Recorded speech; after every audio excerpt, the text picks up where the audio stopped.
broker Jimmy here. I had a special request for practice exam question 21 on the broker course. It has to do with commercial depreciation. So I'm going to read the question to you, and then we're going to go over all the different answers and why one of the answers is the right answer and the other ones are wrong. So first of all, an investor purchases an office building for $700,000.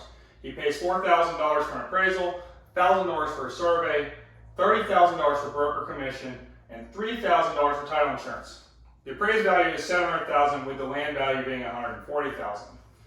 What is the annual depreciation? Well, a couple things going on here. Number one, you need to know that commercial depreciation is over 39 years, not 27 and a half years. So we're going to write this over here, 39 years for depreciation. Now that we know that, we have to know that land value has to be subtracted from the building value because land does not depreciate. So we're going to take this off of the 700,000. So 700,000 minus 140,000 is going to be your building value that we're going to depreciate. We have to take it a step further because there's other costs involved. So appraisal, survey, and title insurance are going to be fees that are considered closing costs. Closing cost deductions are taken in the year that it happens. They're not taken as a depreciated basis. This commission, on the other hand, is part of the sales fees. So what we're going to do is we're going to add that $30,000 back in, and we're going to get a basis of $590,000.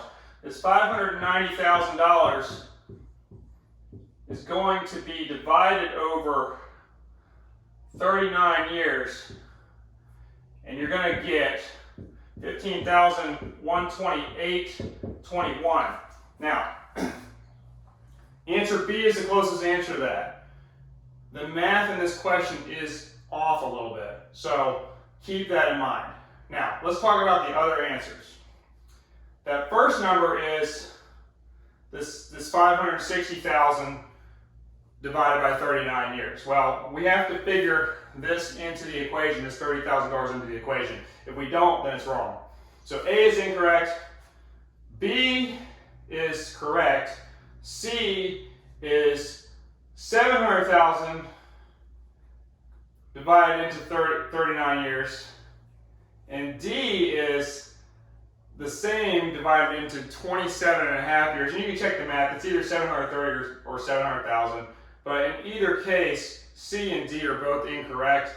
If you just take the 560 and you add the 30,000, the highest number you're going to get is this 15,000, so you're already going to know that C and D are wrong. So just make sure when you're doing these commercial depreciation, you remember two things, or three things. Number one, land doesn't depreciate. Number two, 39 years versus 27 and a half years on residential. And three, if there's any closing costs, those are going to be depreciated in the year that you buy the property, not added to the basis like the commission. Hope that clears things up on this question. It is a bad question, so hopefully you understand that since B is only about $10 off, that is the correct answer. Hope that helps. Have a good day.